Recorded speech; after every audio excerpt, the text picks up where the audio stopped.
Okay, guys, I'm back. Yeah, so hello again, and I apologize for the dropout just now lah.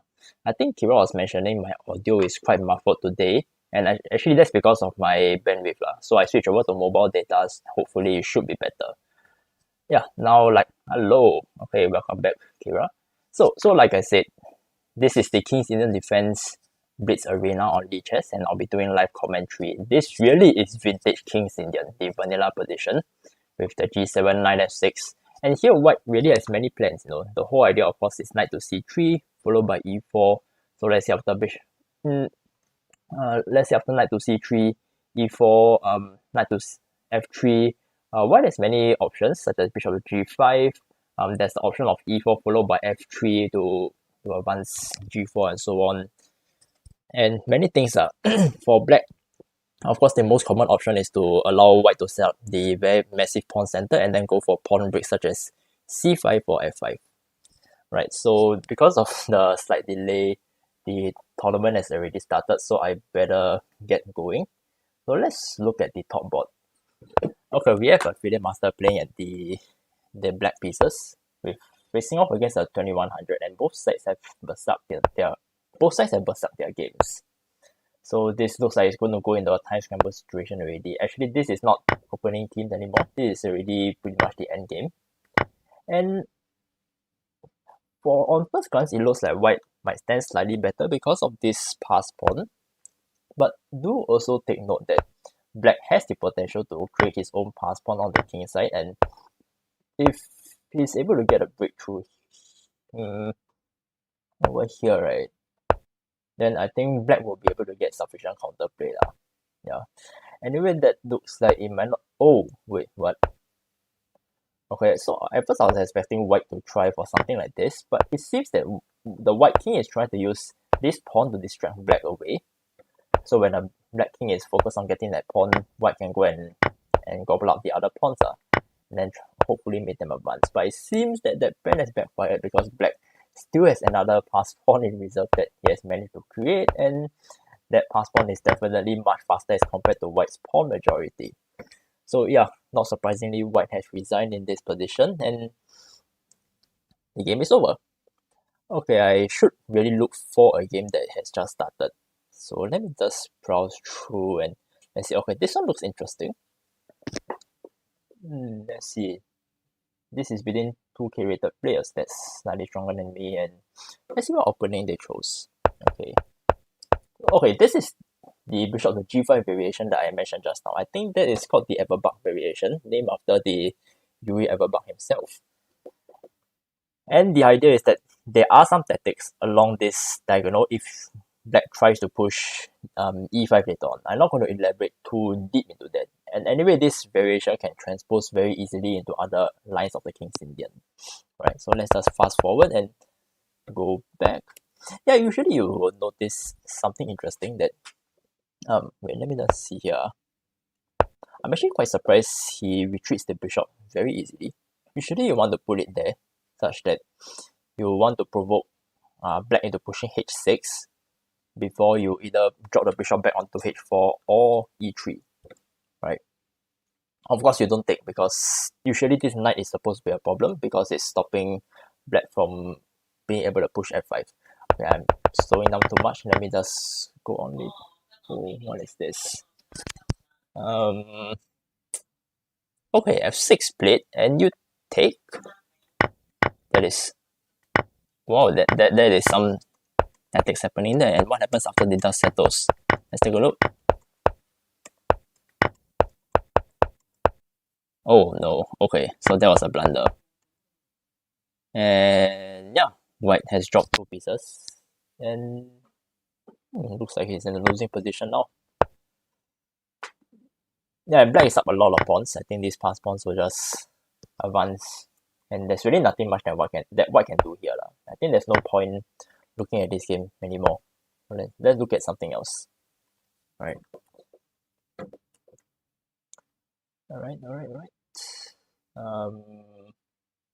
Any other new games? I want a game that just started. That's a key, That's always the most. Okay. Looks like there's none. I think I'll just pick this game. Okay, I like white's position.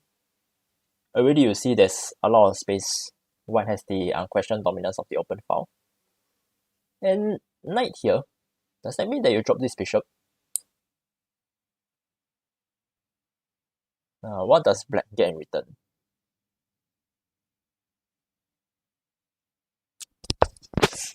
Okay, but he doesn't take it. I'm not sure if that... I don't see any tactics here at the moment, actually, if you were to simply take the bishop. Of course, you lose this pawn, that's for sure, but... I don't know, man. Okay, one thing that white does have to be careful of is that first of all, your king side is still quite undeveloped. And secondly, the king over here is actually a bit more exposed compared to black's king. Simply because of this open file and the open diagonal, which black now he has given a check. And no, even though this pawn is a pass pawn, is very weak. Actually, no, but black cannot take it because of the tactic of. Well, actually, he can because when the queen takes, it's still protected. But I think what's really annoying for white is if I really want to get out these pieces. I really don't know why they are still what they are doing there. Also, it's interesting to note that I think white has chosen to play the same-ish variation over here with f3, and then he has castled queenside, which is quite common in this particular line. Usually in the King's Indian, we always see white castling, both sides castling kingside, and then white goes for some c4, c5 pawn push. But over here, in this particular line, after you play f3, you almost always castle queenside, and then prepare g4. But then g4 is not really happening here. I do not know what. I do not know why. And honestly, this position really is making little sense to me. Okay, bishop d3. I think there really wasn't much else that white could do. Because if the queen moves, right, then rook d8 comes in anyway. And then the back rank tracks along. The back rank threads along this is real. Especially you see that this rook is practically out of the game. So there's really no way that it could have played any role in defending the back rank. And yeah, white has just lost a bishop. And he has lost another bishop. Now, after all the dust settles, it looks like black is a full rook down. And I think, well, yeah. Sorry, I mean white is a full rook down. So I think black should be able to convert this pretty easily. Of course, you say you can convert this, but there's always the time issue. Oh, and black just gave up the queen. Looks like it looks like either he's given up hope or you see he just gave up another rook. So I think white just pretty much gave up hope over here.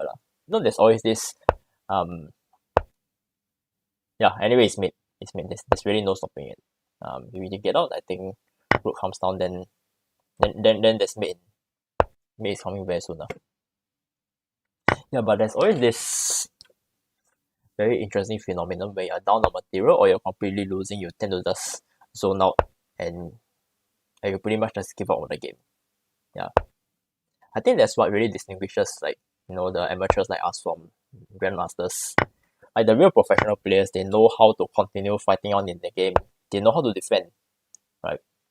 As compared to people like us, we get into losing positions. I mean, we try our best, but then, after we start blundering once, after we make one blunder, then we start blundering over and over again, like many more times in the same game, and then we start dropping pieces, as we can see, and that's exactly what happened in this game, Yeah. Okay, cool. I'm still trying to find a game that just began. That's the problem when I join late. It's really very hard to find. Okay, this one looks like it's just started. And yeah, true, they are in the 12th move. Okay, again, white. I mean, black didn't really do much to contest this center. F5 wasn't played. I don't see E5. I don't see C5. I don't know what the hell black was doing here to allow white to just push his pawns up all the way. I mean, this knight just looks... He probably did intend to push f5 over here at some point. But I mean, that's what I knight went there, but somehow it never went through. Okay, e6 played. Oh, and also, I think this is the same FIDE master that we saw just now, and they burst up again. Yeah, it does look like e6 had the problem of cutting off this bishop, so that it was in risk of getting trapped if you went back to f5. So pretty much, bishop takes f3 was forced over here, right? And now, rook f1 is very natural. Actually, rook f1 or rook f1, g4, and it's quite ironic because now white is the one that's going to advance on the king side. Yeah, but anyway, it's black's turn, so we should see what black is intending. Yeah, anyway, queen d7, g4. So it does look like this knight is trapped, right? Yeah, I actually didn't consider that just now, but this knight really is trapped.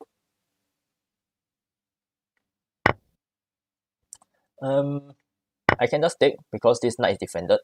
Sorry. But do bear in mind, after you take, you lose this pawn. Oh yeah, that's why you take the queen, not the rook. So now the pawn is still immune. White has the two bishops. There's a hook here. Yeah, and black will not take. Black will not take because you just open a file and you're just committing suicide.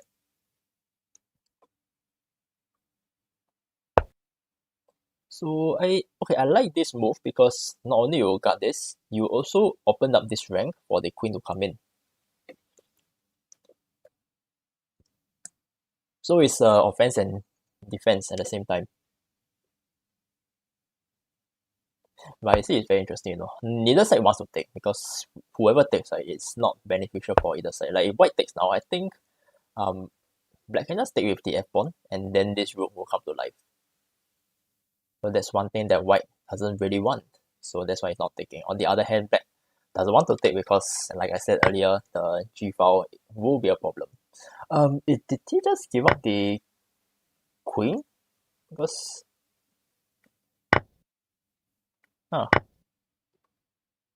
okay, there's some really funky tactics over there.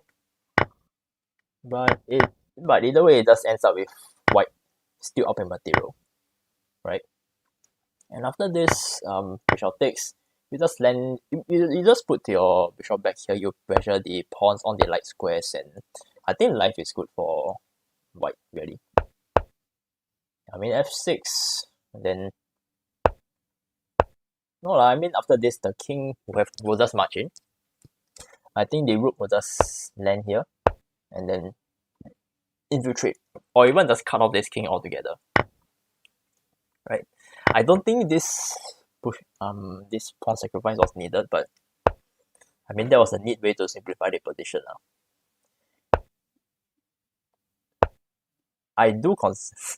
We might even be considering a situation where you just might potentially just give up this rook for the bishop, but I don't think that works immediately. Yeah. Oh? No, I don't think giving up the pawn is worth it. No, it wouldn't be.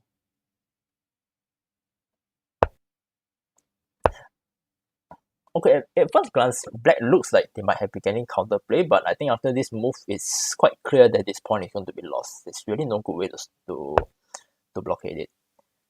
Now, it's one move too slow, especially this bishop move as well. I'm not sure if that was necessary, because you can just take, and then after that, this falls as well. In fact, yeah, I'll just take, and then life is good for white. I think white is completely winning. Let's look at another game. And also the time. Yeah, I think black is going to lose on time. We have seen this game just now. I think most of this side. Okay. Opening game. Let's take a look.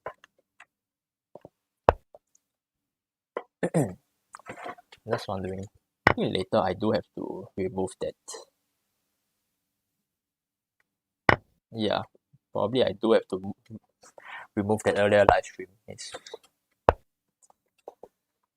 Yeah, I think the place where I'm streaming at, this Yeah, the internet here is generally quite bad, so I usually have to switch over to mobile data. Okay, another very unique King's Indian. This is so atypical of a King's Indian already. First of all, both sides have castle queen side, and I do not know. Yeah,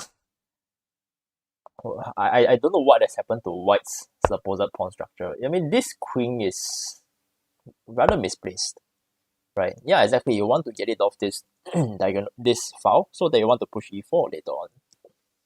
Actually, if White can get it e4, right, then sorry, then this bishop will be quite trapped. But now that Black has played f5, now e4 isn't really possible because now Black just plays f4 and then you shut out this bishop forever, right? So I think Black really seems to be taking over the advantage for the time being, simply because there's really no good. White really can't get in e4 now, so that means that this pawn will be weak, right? And also e4 will also make this quite vulnerable. And really in this position, right, I am not a big fan of White's bishops, like seriously. Like now I think Black will just play f5, f4, yeah. f4 and then this bishop is shut out forever. And okay lah, this bishop still can find some new life over here. And then come here.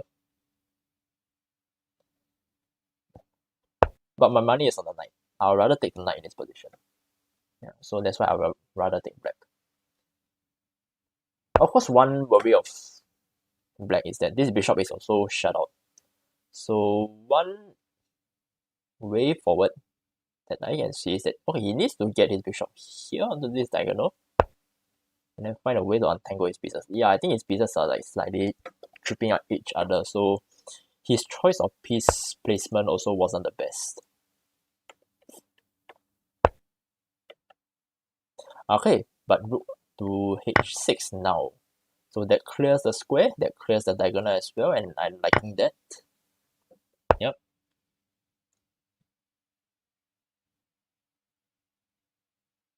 I could even like play here and trade off some.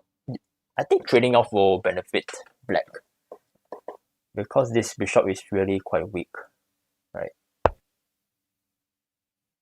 But of course, Black doesn't have to trade. He can always bring his bishop over and try and put more pressure on this king side, especially since this bishop has been locked away. So if any attack happen, I mean, you look at the main struggle on the board, it really is happening around this side. It's happening around the queen side, right?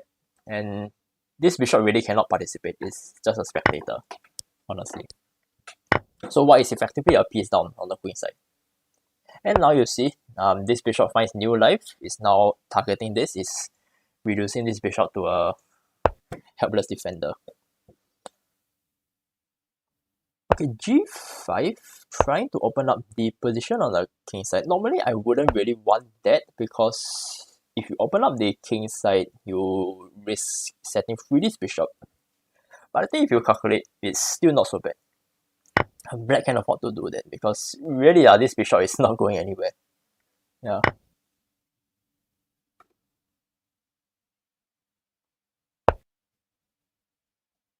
Okay, yeah, so White wins the 2 pawns on the king side, the pass pawns. But I think Black is still alright. Black is still alright. This really, I mean, this bishop still can't get out. Now this knight comes in, c4, possibly to target. Yeah, or maybe even actually I can just take now, right? I can, yeah. Okay, let's take on f2 now. Gain a tempo on the rook. I don't know why the knight needs to. Yeah, what's the strings attached to bishop takes f2? Nothing, right? Yeah, you can literally just play it now. Of course, you can. I think if I'm White playing in this position, right, I really would. I think I might really consider just sacrificing this bishop on f4 and then take. Then when that happens, right, then you have this pass pawn that might generate quite a bit of counterplay for White.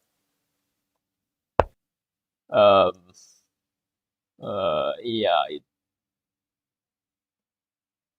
No, this bishop is not free. But I really feel like a sacrifice here would be necessary at some point. Because otherwise, white cannot progress. White really cannot progress. You look at this pawn, you can't advance also. Because this square is actually under very tight control.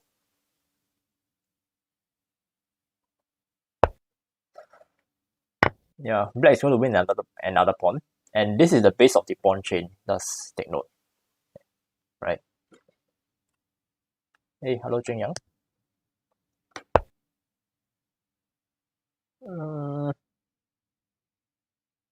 So yeah, rook drops back to defend. And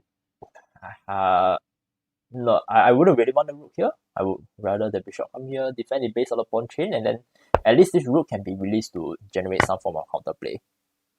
Yeah.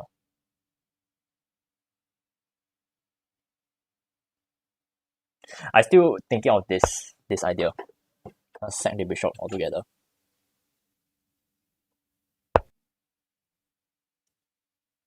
Of course, as black, I definitely do not want to take, right? This knight and this bishop are definitely more active as compared to white's pieces.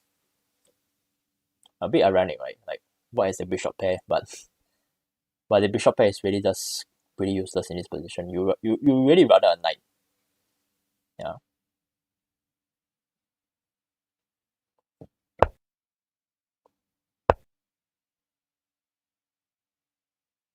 Actually, now I can just take, right? Or are there any mating threats I need to be careful of? One thing there might be a problem for black is that white could try something cheesy such as this, and then if black king goes back, right, suddenly there's a mate happening on the board. Yeah, anyway, that's not happening anytime soon now. Yeah. I'm getting a bit worried for black. I think they are taking a bit too long to try and convert their advantage. And also don't know that this is 5+0, so there's no increment. So if you have 19 seconds left for your clock, right, that's it, it's 19 seconds. So why don't you take this, the whole position just crumbles. In fact, now as white, right, I would even just want to take here altogether. Yeah. Oh, and this is worrying because now the bishop is released. And okay lah, actually now that I see it, right, you take here now. No, actually no. Of course, at first I was thinking of this, you fork, but then actually that's just a free rook. The pawns are advancing down now, by the way. The black pawns. Oh, checkmate. Yeah, looks like that's what black really was going for. Having the king on this side. Yeah, possibly that's why he didn't want to go for this f3 pawn over here. Because he knows the bigger target is really the king. Right? And I think if you try to chop off this pawn, and you still have to work your way up the rest of the pawn chain, and it's going to take time. And when you take time, you have 13 seconds left on your clock. It's really very hard. Yeah, so kudos to black for making the correct decision, I feel, to go for the mate instead. Okay, yeah, that was a very interesting game. Right, and I think this one is also worth looking at. It's definitely out of the opening, but white has been able to get in this rather nice pawn center. Black still has not gotten in the f5, even though somehow, for some reason, this f6 knight is just completely gone. And now I think f3 would be okay for white. Right, you just stabilize this entire pawn chain, especially since this e4 looks a little bit vulnerable. This knight is out of play at the moment. It can't really go back to f6. I think it has to reroute using like knight b7, knight d6 possibly. So if he's going to d6, how does white stop that? I would try and push for e5. But e5, of course, that loses a pawn, so... Okay, I mean... No point discussing that anymore because the knight has been traded away. But I was thinking of maybe if white is ambitious, f4, e4, and life looking very good for white. Okay, now black declines the queen trade because he knows that if it takes, that's a pass pawn for one, and it's not so easy for black to try to attack the pass pawn, even though it's very far once and looks vulnerable. So queen trade declined, and now white is going for an advance on the other side of the board with trying to create. Yeah, looks like he's trying to create this hook. Also helped by the fact that black has played. Black has played queen to b8, creating this very convenient tactic on the along the file. So now it looks like black is going to lose a pawn. Right, it's really no. I don't see how white is going to be able to stop it.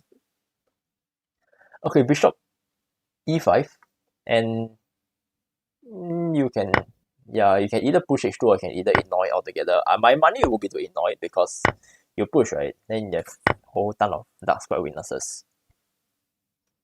So yeah, black just completely ignores it altogether. You go for the bigger price, the queenside pawns, and it looks like it looks drawish, but I think positionally white definitely stands better. Okay, this might be a problem because of course the threat here is discovered attack. And whoa, okay. No, that was a blunder, man. Oh man, okay. How the turntables? On the turntables, yeah. All of a sudden, black is up a queen, or white's bishop, and that's it. Yeah, no point fighting. Yeah, white resigns. Oh man, yeah, that was a very unfortunate blunder, but also it does shows that the weakness on the dark squares really decide the game, lah. Yeah. Okay, I'm liking the look of this game, so let's go into it. Yeah, we are. By the way, we are half time into the tournament, so it's 1:30 p.m. 25 minutes more to go. Late middle game, queens are still on the board. Even though again black didn't get in f5, I think they have done pretty well getting their rooks onto the sole open file of the board. I'm not sure what's the point behind rook to d8. Might be a mouse slip. Yeah. If it was a mouse slip, I think it's unfortunate because it gives white enough time to contest for the c file. And now, if white really wants to, you can just simplify everything and life is okay for white. Yeah, like white is perfectly okay. In fact, the endgame might be even slightly better because white has a little bit more space.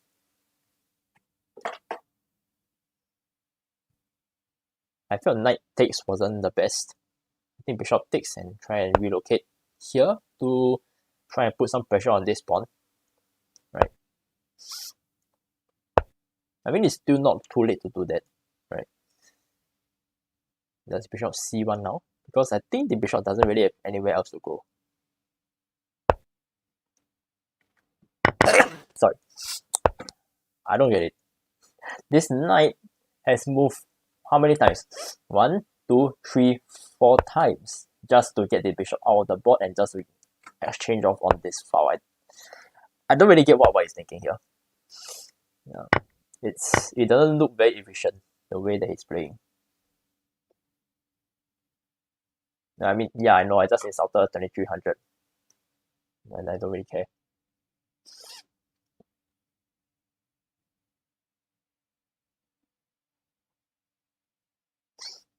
Oh my goodness, I just realized I'm not even charging my laptop. Let's get that back. Right, here goes, and this.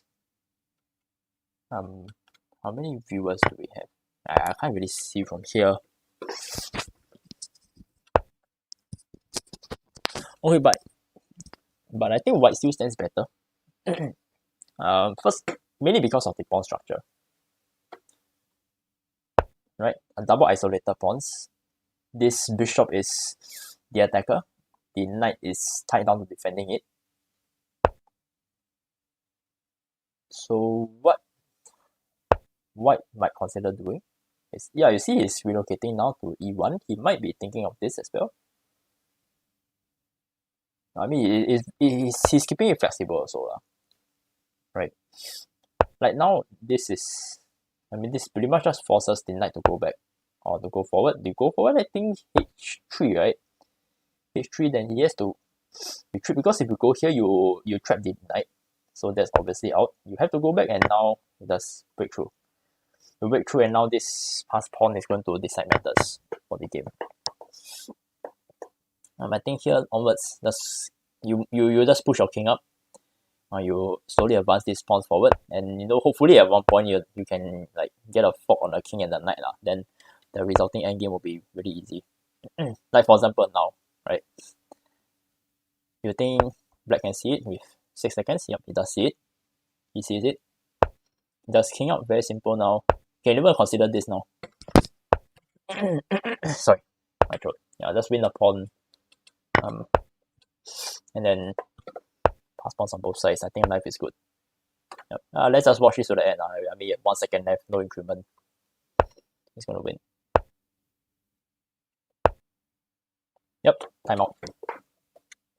So I think white converted this endgame pretty well. Although I really don't quite understand his choice of this mini knight's tour over here, like just now. It didn't really make any sense. Yep. Okay, let's look at another game. Then this one also looks interesting. Wow, look at this. The entire king side has exploded. It's very interesting observation that of all the games that I look at so far, f5 wasn't even played. Right? In a lot of the games, even though, okay, I take back my words. Okay, f5 is played now. I mean, okay lah, pause, because yeah, otherwise this knight really had nowhere to go. And if the knight drops, the bishop drops. I think you can just giving up the bishop, giving up the exchange. What's the idea? The idea is the queen infiltrates. This queen really can't do anything to stop it. So yes, and after that, okay, basically in knight f7, then no, it's not mate. It's not mate actually. It's not mate, but I think after this, yes, that's you say king to e2, then the open pawn really starts to tell itself. h1 is coming in. And yeah, the idea here is not actually to attack this pawn, but I think it's to go for this. Okay, fair.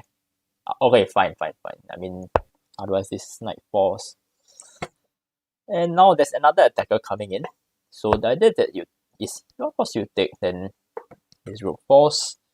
And now black is trying to trade off the material so that with the queens off the board, hopefully things are no longer as dangerous for white. Pawn takes. A bit dubious, because now there's the possibility of pushing this pawn, and now this bishop comes into the game with check, by the way. But I guess white really needs to find a way to open up more lines, open up the diagonals. I think that's why he goes for the pawn push. And now it does look like the exchange is forced, right? And yeah, queen's off the board now. Okay. So white attack still goes through in the end. And even though he didn't get, even though black wasn't mated, it looks like black is losing material.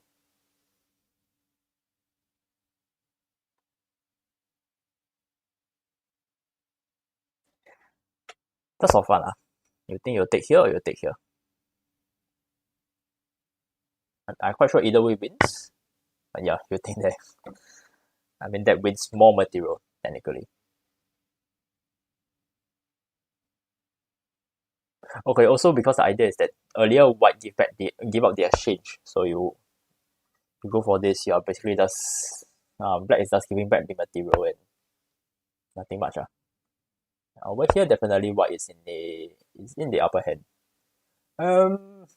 Okay, this might be a problem, but luckily that saved the day with the timely fork on e5.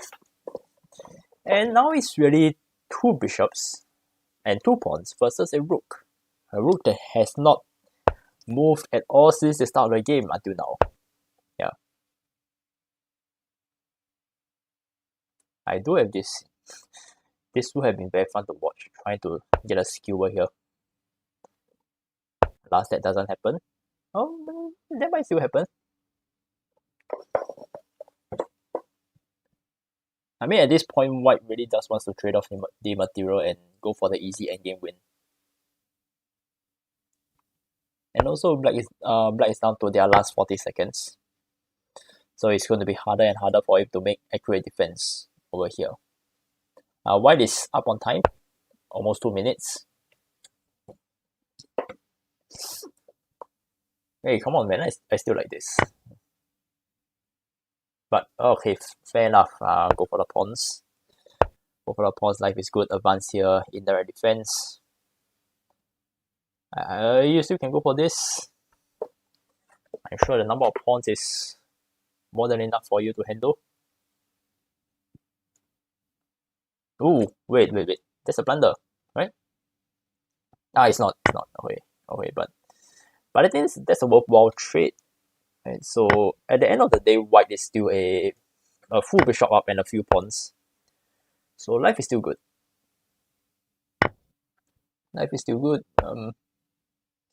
And 8 seconds left on the clock.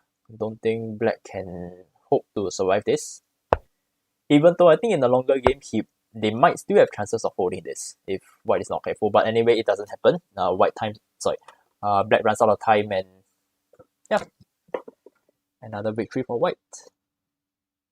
Okay, we have another FIDE master. Let's look at this game. It's also very interesting. We have the white pieces in what looks like an all-out attack, but the attack seems to have stalled for a while, or has it? Because it looks dangerous for white as well. The queen is the counter attack is going to happen over here, and if white is not careful, they're going to get mated. Yep. I always like this defense. Instead of capturing the pawn, you just use the pawn as against the attacker, so that there really isn't an open ball. But I think in this case, black still has a chance to create a lot of counterplay because there's still another pawn there, and it can't really be stopped. Yeah. So I think this one will become very double-edged because both sides are going all out. They are really going all out. You see, now this is a big threat. White has to do something, right? He has to give a check, and yeah, actually he has. But after the check, what's the follow-up? If let's say you take, note that this rook is attacking, is also defending. So there's no mate after king takes g8.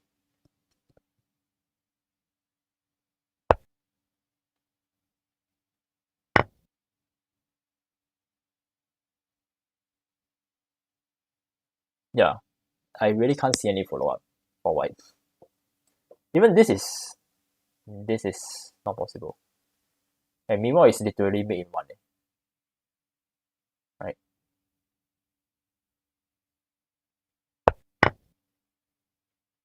Okay, going for it. How did I not see that?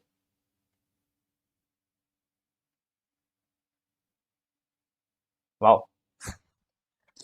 Okay, so looks like white did find a bait. That was a nice tactic, actually. Just look at it. I'm going to look at it again.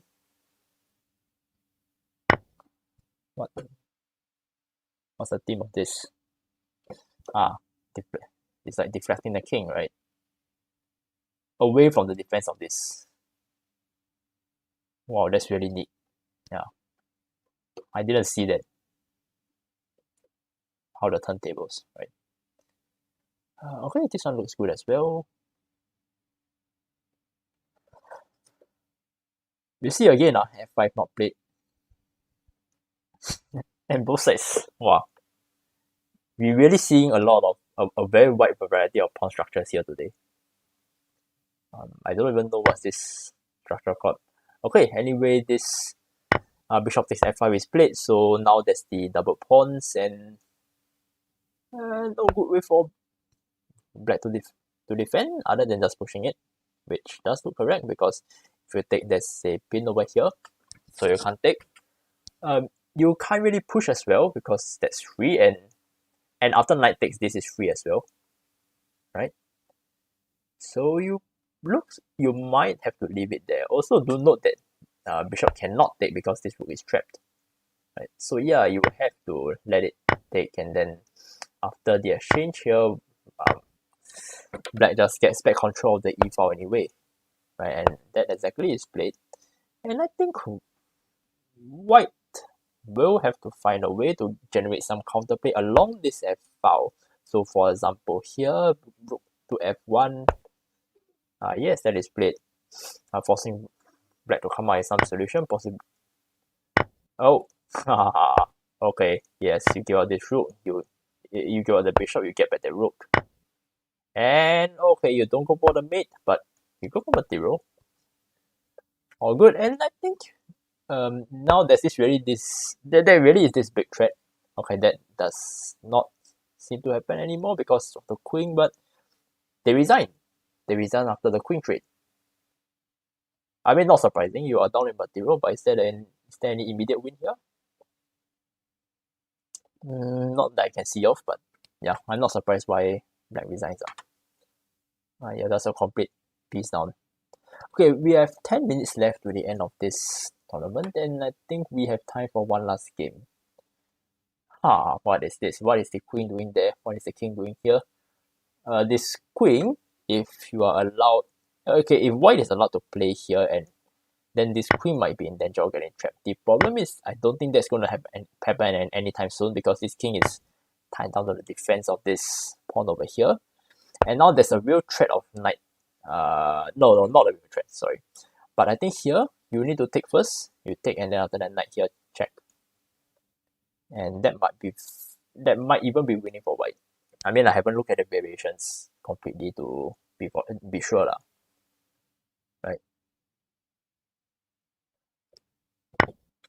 Yep, bishop takes, and I think knight. Oh, okay. Yeah, that was cleaner because now there's a mate here. I think this will have been necessary.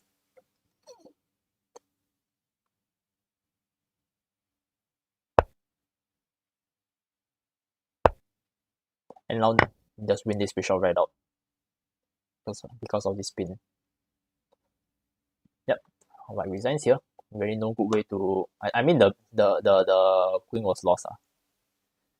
So really no point continuing on. Okay, we have a game that just started.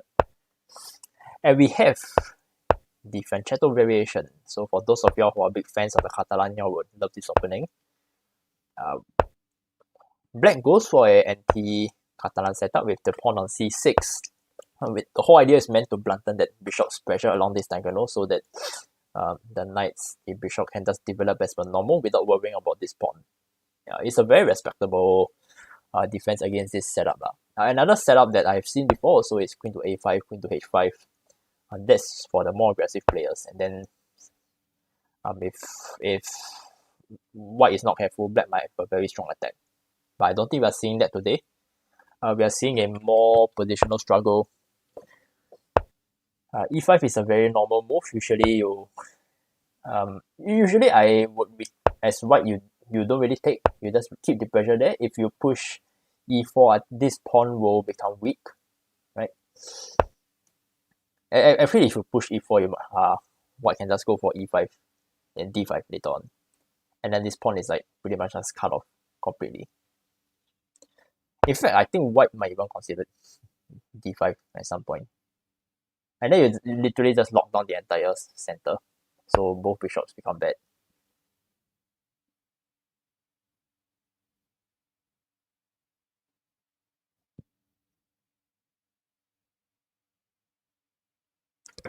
But it's barely out of the opening now. So still a lot to play for.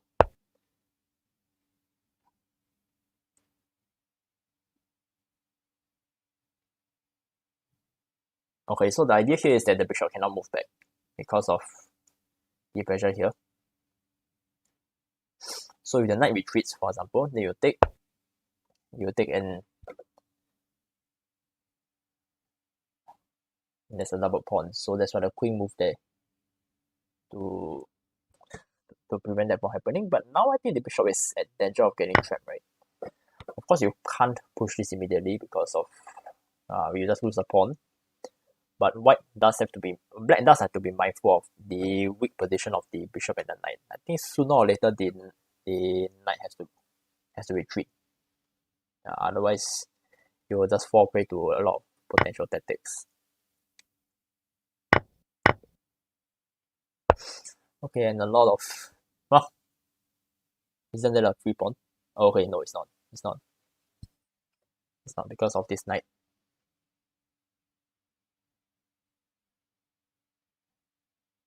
Yeah, and actually there's no good way to defend the knight. Right? Like, you really can't. I think you have to try and go for some counter attack, possibly. But then I'll just sack here. Sack and then takes. And okay, it doesn't go for that. Yeah, so it does. Oh, but this knight hangs as well. This knight hangs, so that's why f3. F3, and you're still giving out a piece.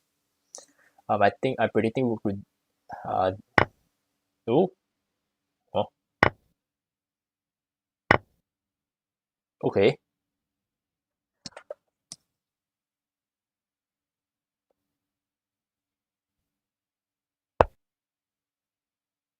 Okay, looks like this might this might potentially fizzle into an endgame. But now you notice that black has a rook versus the two minor pieces for white. So there's still a bit of imbalance in this position. I wouldn't say that it's all drawish or anything, right? And in fact, I would say that black's pieces look slightly more well coordinated. I mean, these rooks are optimally placed on this file.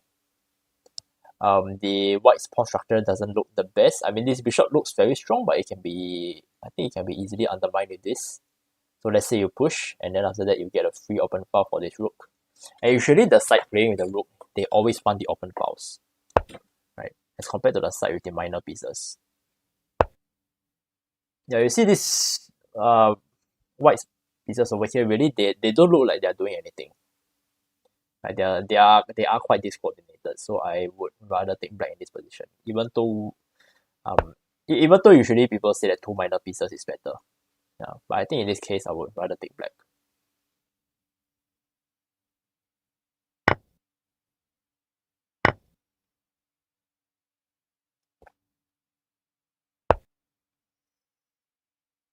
Okay, so black is giving up this bishop for actually it's giving it up for white's most active piece in this position. And now, even though this pawn is a fast pawn, it's actually weak. It's weak because this pawn cuts off the neighbor from advancing and protecting it. So there's really no good way to defend it, right?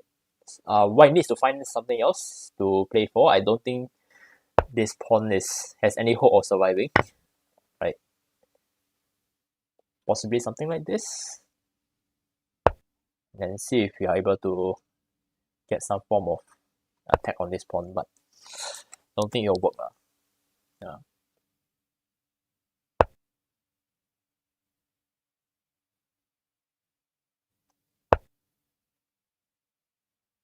Okay, anyway, we're down to the 2 minutes mark. And with about 4 minutes left to the end of the tournament, so it's quite likely that this will be the last game that we are looking at today.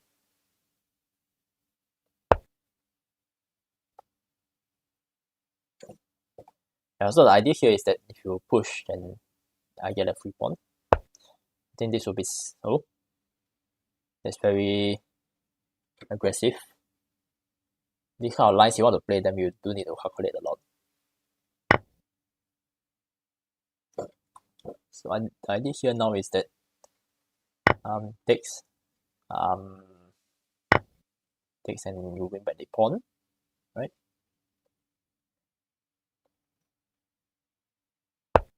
And do note that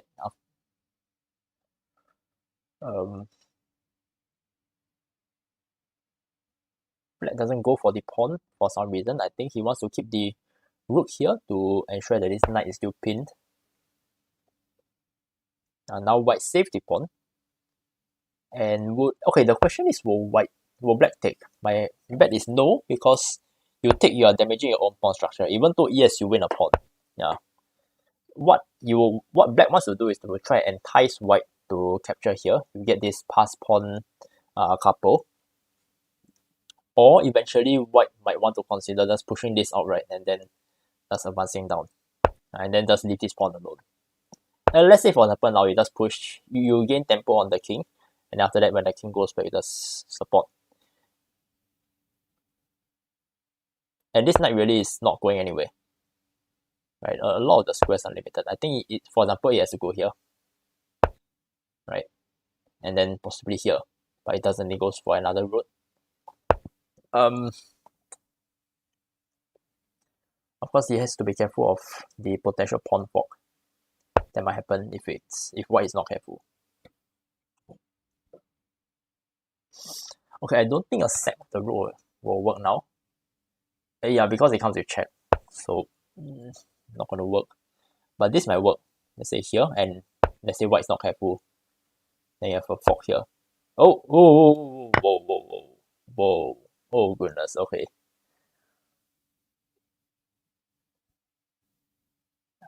Did black remove that? The king check.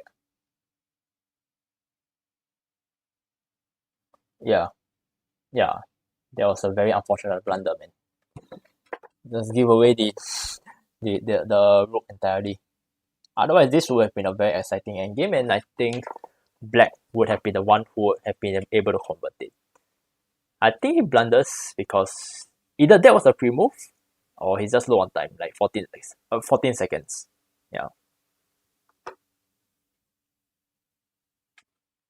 Alright, we have 1 minute left to the end of the tournament, and I don't think I'll be doing any more commentary for today lah. Honestly, I wasn't intending to do live stream today. Yeah, but when I saw the word King's Indian defense, I really couldn't resist lah. Yeah. Yeah, so now I know that I've been exploring a lot more variants in my live streams, like guess the move, more game analysis, the isolated pawn coverage. And because of that, I haven't been doing a lot of commentary on my own personal live stream. I mean, I still do it for Sivka and stuff, yeah, but not over here. But definitely, live commentary on this kind of tournaments will still be a mainstay of my live stream, simply because I do enjoy it, yeah, and it doesn't really take a lot of effort to prepare it, yeah. Yeah, so maybe in the coming weeks, I will try to alternate between like game analysis, I guess the move, maybe some other variants, and also live commentary, so that we do have a variety of stuff to look at, yeah. And yep, the competition is finished. Congratulations to the winners, and thank you very much to those who have been staying with me throughout this entire live commentary. Okay, so I think I'll end off for today. Thank you very much for watching.